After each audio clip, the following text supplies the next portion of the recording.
Hello friends, आपल्या सर्वांची आवडती मालिका तू ही रे माझा मितवा या मालिकेच्या आजच्या शनिवार 20 जूनच्या एपिसोडमध्ये एकानंतर एक धमाकेदार ट्विस्ट आले आहेत.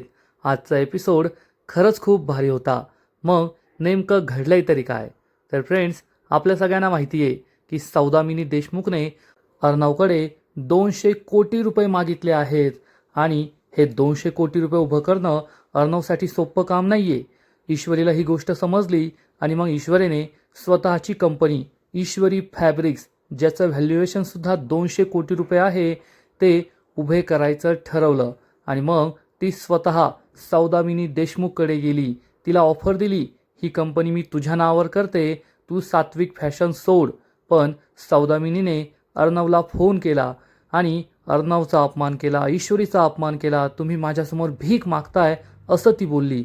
त्यामुळे ईश्वरी चिडली आणि सौदामिनीला वॉर्निंग दिली, एक दिवस तू माझ्या दारात उभी राहून भीक मागशील, एवढं लक्षात ठेव सौदामिनी देशमुख. मग आता ईश्वरी पुढे काय करणार? अर्णव आणि ईश्वरी 200 कोटी रुपये कसे उभे करणार हे जाणून घेण्यासाठी हा व्हिडिओ शेवटपर्यंत नक्की पहा. फ्रेंड्स, आजच्या एपिसोडच्या सुरुवातीलाच ईश्वरी अर्णवच्या केबिनमध्ये असते आणि अर्णवला म्हणते, अर्णव सर जेवण करून घ्या. पण अर्णवला टेन्शन आलेलं असतं की 200 कोटी रुपये कसे उभे करायचे, स्वतःची कंपनी कशी वाचवायची. त्यामुळे अर्णव जेवण करण्यास नकार देतो. ईश्वरी म्हणते, ठीक आहे सर, तुम्हाला जेवण करायची इच्छा नसेल तर मी तुमच्यासाठी गाजराचा हलवा बनवलाय, मस्त गाजराचा हलवा का. अर्णव चिडून म्हणतो, Miss Indore, are you out of your mind? तुला काही कळतंय का? येथे मला किती टेन्शन आहे आणि तुम्हाला गाजराचा हलवा ऑफर करतेय. ईश्वरी विचारते, सर काय झालं, कसलं टेन्शन आहे तुम्हाला एवढं? अर्णव सांगतो, सौदामिनी देशमुखने आपल्याकडे 200 कोटी रुपये मागितले आहेत आणि जर 15 दिवसांच्या आत हे 200 कोटी रुपये आपण तिला दिले नाही तर सात्विक फॅशन कायमची आपल्या हातातून जाईल. हे ऐकून ईश्वरीला जबर धक्काच बसतो. अर्णव खूप टेन्शनमध्ये असतो. ईश्वरी चिडून म्हणते, सर हे कसं शक्य आहे, फक्त 15 दिवसात 200 कोटी रुपये? अर्णव सांगतो, मी सुद्धा इतक्या वर्षांपासून बिझनेस करतोय, पण मला आता समोर फक्त डेड एंड दिसतोय. काय करावं, कसं करावं काही कळतच नाहीये. मी माझ्या आईच्या नावावर ही कंपनी सुरू केली आहे आणि जर त्या सौदामिनी देशमुखला मी 15 दिवसांच्या आत 200 कोटी नाही देऊ शकलो तर ती ही कंपनी माझ्या हातून काढून घेईल, कंपनीचं नाव बदलेल, सात्विक फॅशन कधी अस्तित्वातच राहणार नाही. ईश्वरीला खूप टेन्शन येतं. अर्णव म्हणतो, नाही, मी असं होऊ देणार नाही. मी ही कंपनी कधीही माझ्या हातून जाऊ देणार नाही. मी काही पण करेल, पण ही कंपनी मी वाचवणार. आता आपल्याकडे खूप कमी वेळ बाकी आहे. आजचा दिवस सोडला तर फक्त 14 दिवस बाकी आहे आणि 14 दिवसांमध्ये हे 200 कोटी रुपये आपल्याला मिळवावेच लागतील. काहीही करून त्याची व्यवस्था करावीच लागेल. ईश्वरीला सुद्धा खूप टेन्शन येतं. 200 कोटी कसे मिळवायचे हाच प्रश्न अर्णवला पडलेला असतो. आणि मग थोड्या वेळानंतर ईश्वरी घरातील सगळ्यांना बोलावून आणते आणि स्वतःचे दागिने टेबलवर ठेवते. घरातील सगळे विचारतात, काय झालं ईश्वरी, तुम्हाला असं अर्जंटली का बोलवून घेतलं? ईश्वरी ही घरातील सगळ्यांना सांगते, सौदामिनी देशमुखकडे आपल्या कंपनीचे 60% शेअर्स आहेत, हे तुम्हाला सगळ्यांना माहिती आहे. आणि आज तिने अर्णव सरांना अल्टिमेटम दिलंय की पुढील 15 दिवसात तिला 200 कोटी रुपये हवे आहेत, नाहीतर ती कंपनी स्वतःच्या नावावर करून घेईल आणि कंपनीचं नावसुद्धा बदलेल. हे ऐकून घरातील सगळ्यांना जबर धक्काच बसतो. आजी, अंजली, रमाकांत, मामा, आकाश यांचा विश्वासच बसत नाही, तर मामी खुश होते. मामा विचारतो, पण ईश्वरी 200 कोटी रुपये फक्त 14-15 दिवसात, हे खूप अवघड आहे. ईश्वरी म्हणते, हो मामा, अवघड आहे पण अशक्य नाही आहे आणि आपल्याला कोणत्याही परिस्थितीत हे 200 कोटी रुपये उभे करावेच लागतील. ईश्वरी म्हणते, मामा, मी माझे दागिने विकायचं ठरवलं आहे, मी माझे सगळे दागिने विकणार आहे. अंजली म्हणते, हो ना, ही सगळी माझी चूक आहे. आजचा हा दिवस फक्त माझ्यामुळे सगळ्यांना पाहावा लागतोय, त्यामुळे मी सुद्धा माझ्या सगळ्या FD, माझ्या सगळ्या इन्व्हेस्टमेंट मोडून टाकेल.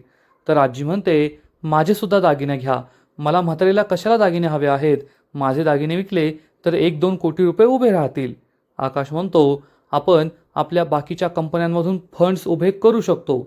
रमाकांत म्हणतो, हो खरं आहे, पण 14-15 दिवसांमध्ये 200 कोटी रुपये उभं करणं हे काही सोपं काम नाही आहे. घरातील सगळ्यांना हे पटतं.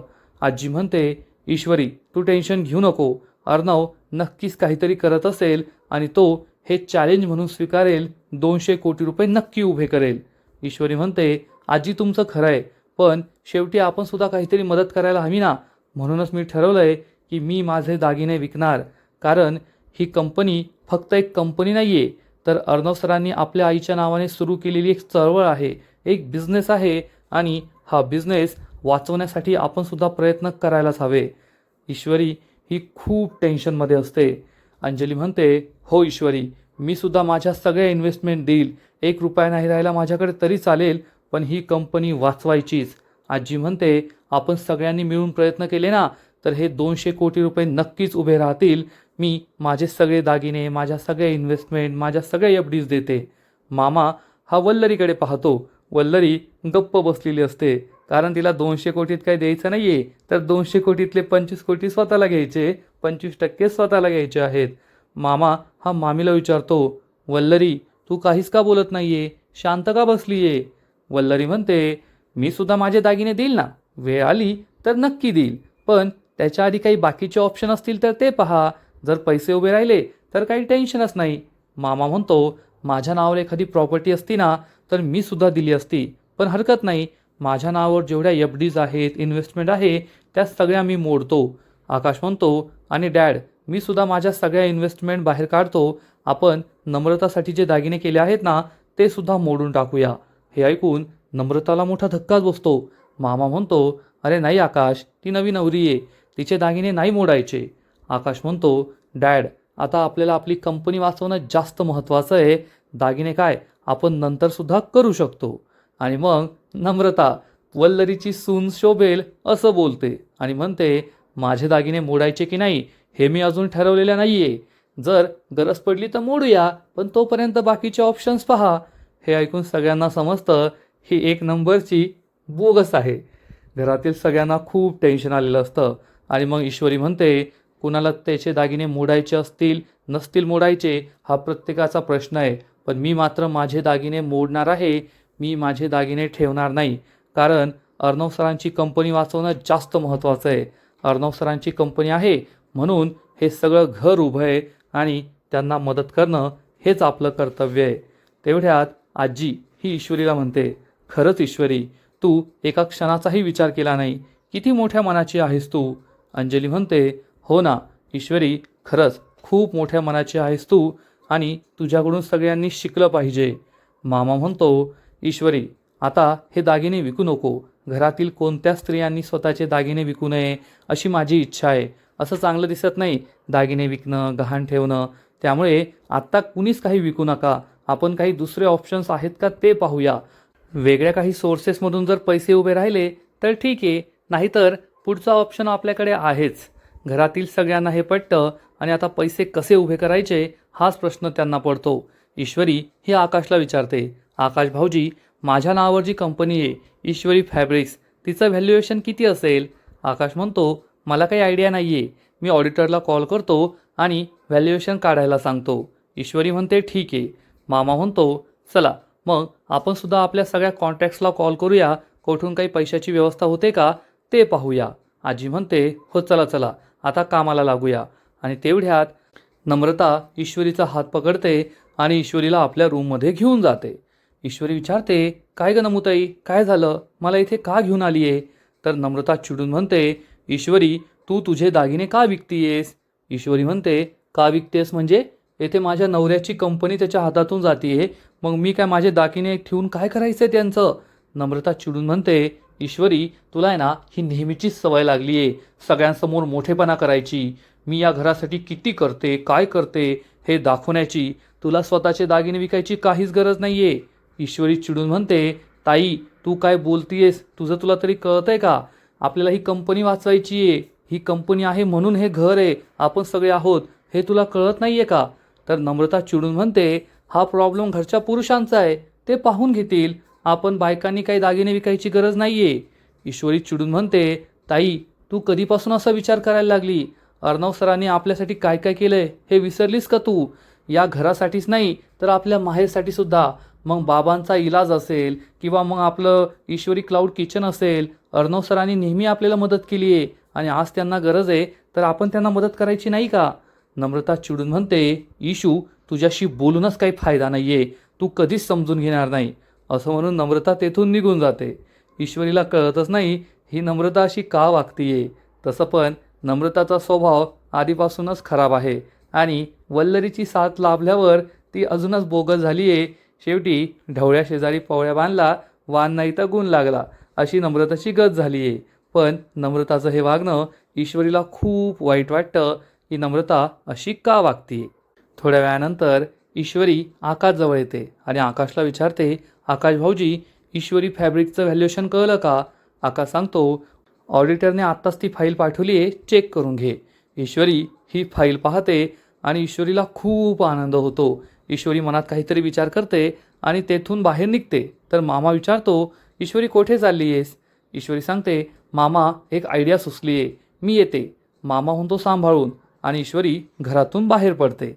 इकडे अर्णव आणि शिर्केने बँकेच्या मॅनेजरला बोलवलेलं असतं आणि अर्णव या बँक मॅनेजरकडे चक्क 200 कोटी रुपयांचं लोन मागतो. हा बँक मॅनेजर म्हणतो, अर्णव सर 200 कोटींचं लोन? अर्णव सांगतो, हो सर, आम्हाला 200 कोटी रुपयांची खूप गरज आहे आणि तुम्ही नक्कीच हे लोन पास कराल असा माझा पूर्ण विश्वास आहे. कारण तुमच्या बँकेचं आणि सात्विक फॅशनचं खूप जुनं रिलेशनशिप आहे.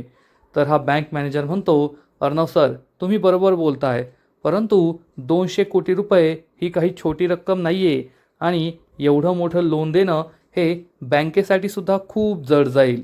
अर्णवला टेन्शन येतं, आता जर बँकेने सुद्धा लोन द्यायला नकार दिला तर 200 कोटी रुपये कसे उभे करायचे. आणि इकडे ईश्वरी चक्क सौदामिनीच्या केबिनमध्ये येते. सौदामिनी ईश्वरीकडे पाहते आणि विचारते, तू अर्णवची बायको आहेस ना? ईश्वरी हो म्हणते.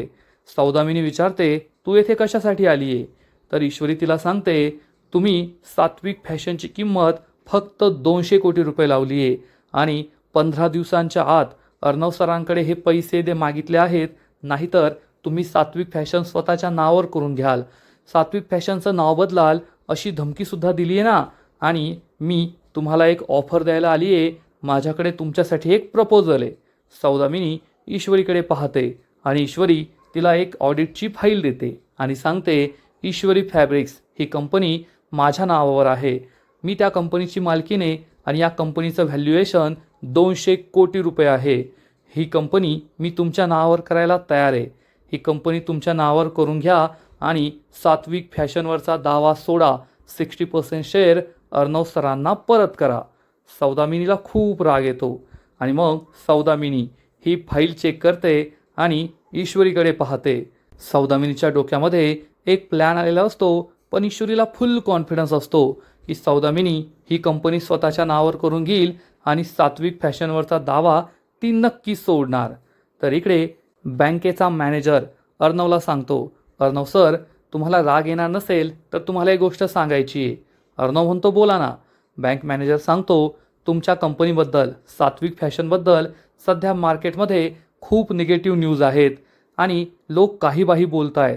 अर्णव म्हणतो, सर तुम्हाला माहिती आहे ना, प्रत्येक कंपनीबद्दल अशी फेज येते आणि हे सगळे रूमर्स आहेत ते खोटे आहेत.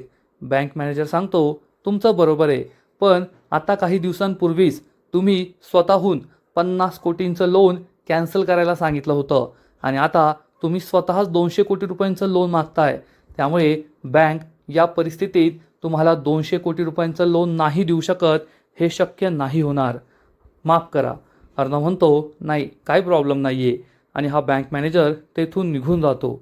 अर्णवला खूप टेन्शन येतं की आता 200 कोटी रुपये कसे उभे करायचे. बँकेने सुद्धा नकार दिला आहे आणि तेवढ्यात सौदामिनी अर्णवला कॉल करते.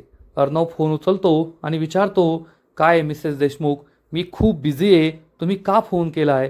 तर सौदामिनी चिडून म्हणते, तू बिझी आहे म्हणूनच तुझ्या बायकोला माझ्याकडे भीक मागायला पाठवलं आहे का? हे ऐकून अर्णवला जबर धक्काच बसतो. ईश्वरीसुद्धा खूप चिडते की ही बाई काय बोलतीये. अर्णव विचारतो, व्हॉट, मिस इंदोर तेथे? सौदामिनी सांगते, हो, तुझी बायको येथे आली आहे आणि कोणती तरी टुकार कंपनी ईश्वरी फॅब्रिकचा सौदा करायला आली आहे. मला सांगतेय की या कंपनीची व्हॅल्यू 200 कोटी रुपये आहे. ही कंपनी स्वतःच्या नावावर करून घ्या आणि सात्विक फॅशनवरचा दावा सोडा. माझ्या नवऱ्याचे शेअर्स त्याला परत करा. अर्णवला मोठा धक्काच बसतो. अर्णव विचारतो, मिस इंदोर तेथे आली आहे? माझा तर विश्वासच बसत नाहीये. सौदामिनी सांगते, तुझी ही नाटकं ना अर्णव बंद कर, कारण ती तुला न सांगता येथे येऊच शकत नाही. तूच तिला येथे पाठवलंय. आणि तुम्ही ज्या कंपनीची व्हॅल्यू 200 कोटी सांगताय ना, ती एक नंबरची टुकार कंपनी दिसते मला. त्याचे 2 रुपये सुद्धा तुम्हाला मार्केटमध्ये कुणी देणार नाही. तुम्ही काय मला वेडं समजला की काय? अशी फालतू काल बनवलेली कंपनी माझ्या गळ्यात मारताय आणि सात्विक फॅशन सोडून घेण्याचा प्रयत्न करताय. अर्णव, एक लक्षात ठेव, तुझ्याकडे आता फक्त 14 दिवस बाकी आहेत आणि या 14 दिवसांमध्ये जर तू मला 200 कोटी रुपये दिले नाही तर सात्विक फॅशन कायमची तुझ्या हातून जाईल आणि या कंपनीचं नावसुद्धा मी बदलणार. त्यामुळे अशा चुकीच्या गिमिक करण्यापेक्षा 200 कोटी रुपये कसे उभे करता येतील ना, त्याकडे लक्ष दे. आणि भीक मागायचीच असेल तर तू येऊन भीक माग. तुझ्या बायकोला भीक मागायला पाठवू नको. अर्णवला खूप राग येतो. अर्णव चिडून म्हणतो, माइंड युअर लँग्वेज. तर सौदामिनी म्हणते, मी माझी लँग्वेज माइंड करते की नाही ते तू मला नाही शिकवायचं, पण तू पुन्हा असं करू नको एवढंच मी तुला शेवटच्या वेळेस सांगतेय. सौदामिनी फोन कट करते. अर्णवला खूप राग येतो की मिस इंदोरला काय गरज होती त्या सौदामिनीकडे जायची, तिने मला का सांगितलं नाही. तर इकडे ईश्वरीला सुद्धा खूप राग आलेला असतो की या बाईने चक्क भीक मागायला आली आहे, अर्णवचा अपमान केला, माझा अपमान केला असं बोलली. सौदामिनी ईश्वरी फॅब्रिकची फाईल ईश्वरीकडे फेकून देते. ईश्वरी चिडून म्हणते, मला असं वाटलं होतं की तुम्ही एक चांगल्या बिझनेसवुमन आहात, पण तुम्हाला बिझनेसमधला सुद्धा कळत नाही हे आत्ता मला कळलंय. सौदामिनी ईश्वरीकडे रागारागाने पाहते. ईश्वरी चिडून म्हणते, आजपर्यंत तुम्ही वयाने मोठे आहात म्हणून मी तुमचा आदर केला, पण आता नाही. मिसेस सौदामिनी देशमुख, मी येथे भीक मागायला नव्हते आले, तर मी येथे तुमच्यासाठी एक प्रपोजल घेऊन आले होते. आणि तुम्ही ज्या कंपनीला टुकार कंपनी म्हणताय, ज्या कंपनीला आम्ही मार्केटमध्ये विकायला काढल्यावर कोणी 2 रुपयेसुद्धा देणार नाही असं म्हणताय ना, त्या कंपनीची व्हॅल्यू 200 कोटी आहे आणि त्यात व्हॅल्युएशन सर्टिफिकेटसुद्धा आहे. हे कदाचित तुम्हाला माहीत नाही आहे, कारण मला तर वाटतं तुम्हाला बिझनेस करण्याचा सेन्सच नाही आहे. बिझनेस कसा करतात, कशाशी खातात हेच तुम्हाला माहीत नाही आहे. सौदामिनी चिडून म्हणते, गप्प बसायचा, शब्द जपून वापर. ईश्वरी म्हणते, माझं अजून बोलून झालेलं नाही आहे. ईश्वरी या सौदामिनीची चांगलीच जिरवते. सौदामिनीला वाटलं होतं ही काय बोलणार, पण ईश्वरी तिची बोलतीच बंद करते. ईश्वरी म्हणते, माझं अजून बोलून झालेलं नाही आहे. बिझनेस कसा करतात ना हे तुम्हाला माहीत नाही आहे आणि तुम्ही माझ्या नवऱ्याचा अपमान केला, माझा अपमान केला. आता तो मी काही सहन करणार नाही आहे.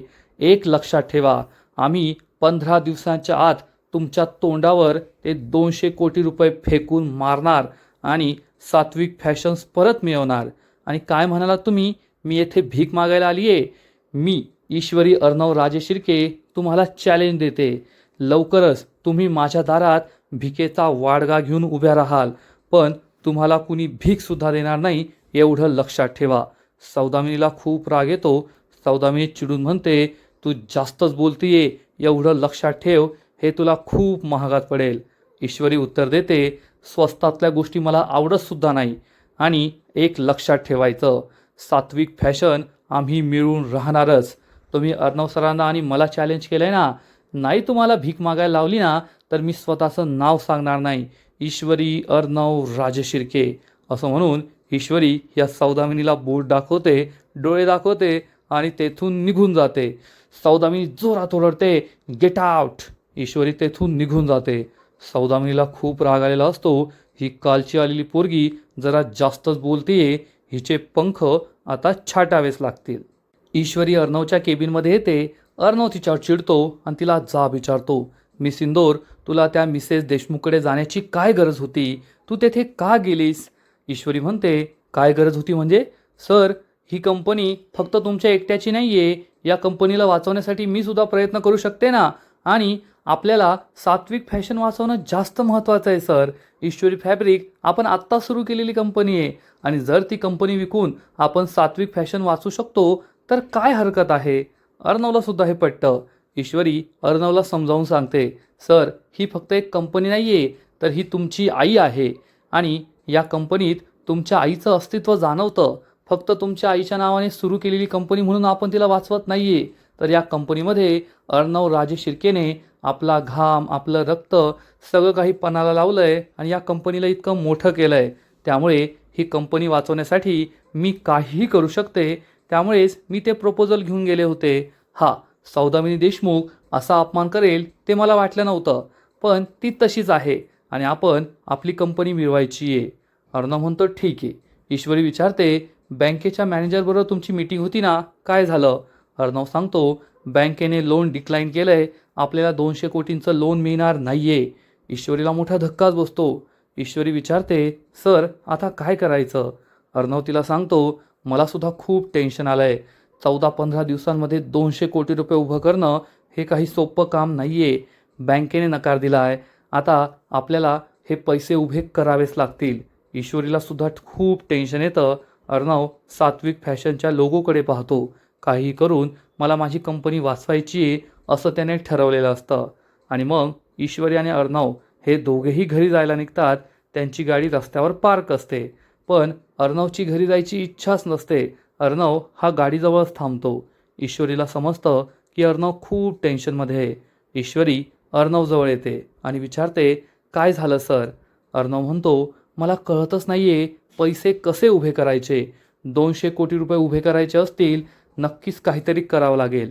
ईश्वरी म्हणते, सर गणपती बाप्पा आहे ना, गणपती बाप्पा या संकटातून आपल्याला नक्कीच बाहेर काढेल.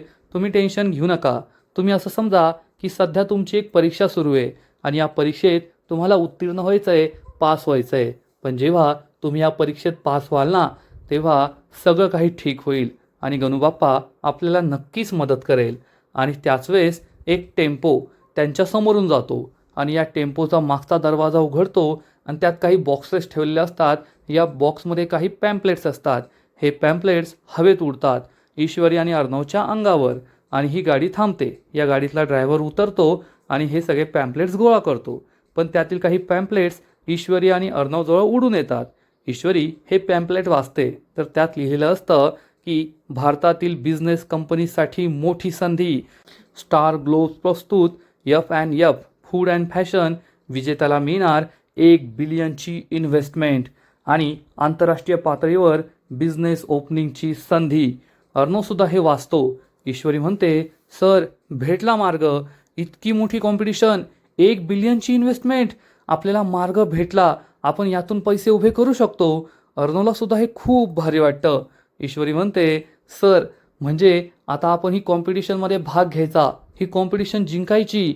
1 बिलियनची इन्व्हेस्टमेंट आणि आंतरराष्ट्रीय पातळीवर बिझनेस, 200 कोटी रुपये आपण सहज सौदामिनी देशमुखला देऊ शकतो. अर्णवला सुद्धा आनंद होतो आणि तेवढ्यात ईश्वरीची नजर या टेम्पोवर जाते. अर्णव सुद्धा तिकडे पाहतो, तर या टेम्पोवर गणपती बाप्पांचं चित्र असतं. गणपती बाप्पा मोरया असं लिहिलेलं असतं. ईश्वरी म्हणते, सर पहा, गणू बाप्पानेच आपल्याला हा रस्ता दाखवला आहे आणि आपण नक्कीच ही कॉम्पिटिशन जिंकणार. अर्णव आणि ईश्वरी खूप आशादायी असतात, खूप खुश असतात की शेवटी आपल्याला मार्ग सापडला. आणि आजचा एपिसोड येथेच संपतो. फ्रेंड्स, तू ही रे माझा मितवा या मालिकेचा आजचा एपिसोड खरंच खूप इंटरेस्टिंग होता. 200 कोटी रुपये उभे करण्यासाठी ईश्वरी आणि अर्णव रात्रंदिवस प्रयत्न करताय आणि त्यांच्या या प्रयत्नांना नक्कीच यश येईल असं वाटतंय. त्यांना आता एक मोठी संधीसुद्धा मिळाली आहे. आजचा एपिसोड तर भारी होता, पण या मालिकेचा पुढील एपिसोड आणखीन भारी असणार आहे. आणखीन मोठा ट्विस्ट या मालिकेत येणार आहे. मग नेमकं घडणार तरी काय? तर तू ही रे माझा मितवा या मालिकेच्या पुढील एपिसोडमध्ये आपण पाहू, ईश्वरी आणि अर्णव हे दोघे घरी येतील आणि मग घरी आल्यावर सगळ्यांना सांगतील की एका मोठ्या इन्व्हेस्टमेंट फर्मने एक कॉम्पिटिशन ठेवली आहे, ज्यामध्ये जर आपण जिंकलो तर आपल्याला 1 बिलियनची इन्व्हेस्टमेंट मिळेल. एवढंच नाही तर आंतरराष्ट्रीय पातळीवर बिझनेस ओपन करण्याची संधीसुद्धा मिळेल. हे ऐकून घरातील सगळे खूप खुश होतील. ईश्वरी सगळ्यांना सांगेल, मी आणि अर्णव सर या कॉम्पिटिशनमध्ये पार्टिसिपेट करणार आहोत. मामा, आकाश, घरातील सगळ्यांना आनंद होईल. पण वल्लरी हे सगळं ऐकणार आणि मग वल्लरी सौदामिनीला जाऊन हे सगळं सांगेल. सौदामिनी वल्लरीला म्हणेल, काही झालं तरी या दोघांनी ही कॉम्पिटिशन जिंकायला नको, नाहीतर सगळंच आपल्या हातातून निघून जाईल. अर्णव हा टेन्शनमध्ये असणार. ईश्वरी त्याला समजावून सांगेल, सर आपल्या मागे तुमच्या आईंचा आशीर्वाद आहे, त्यामुळे आपणच ही कॉम्पिटिशन जिंकणार, तुम्ही टेन्शन घेऊ नका, आपल्याला कुणीच हरू शकत नाही, कारण ज्याच्या पाठीशी आईचा आशीर्वाद असतो ना, तो जगात कोणाकडूनच हरत नाही, तो नेहमीच जिंकतो. अर्णवला सुद्धा हिंमत येईल. आणि इकडे सौदामिनीची कटकारस्थानं सुरूच असतील. सौदामिनी चक्क सात्विक फॅशनचा जो ट्रक असेल तो ट्रक आपल्या गुंडांमार्फत गायब करणार. मग त्याच्याऐवजी स्वतःचा ट्रक पाठवेल, ज्यामध्ये नक्कीच लो क्वालिटी वाईट क्वालिटीचे कपडे असतील, फॅब्रिक असतील, ज्यामुळे अर्णव आणि ईश्वरी ही कॉम्पिटिशन जिंकू शकणार नाही. मग आता या कॉम्पिटिशनचं काय होईल? अर्णव ईश्वरी हरणार की जिंकणार? हे सगळं पाहायला खूप मजा येईल. तर फ्रेंड्स, तुम्हाला सुद्धा तू ही रे माझा मितवा ही मालिका आवडते का? नक्कीच कमेंट करून सांगा. आणि या मालिकेचे असेच नवीन नवीन एपिसोड, नवीन नवीन अपडेट सर्वात आधी पाहण्यासाठी व्हिडिओला लाईक करा, शेअर करा, चॅनलला सबस्क्राईब करून बेल आयकॉनवर क्लिक करा, म्हणजे या मालिकेचे नवीन नवीन एपिसोड तुम्हाला सर्वात आधी पाहायला मिळतील. खूप खूप खूप धन्यवाद.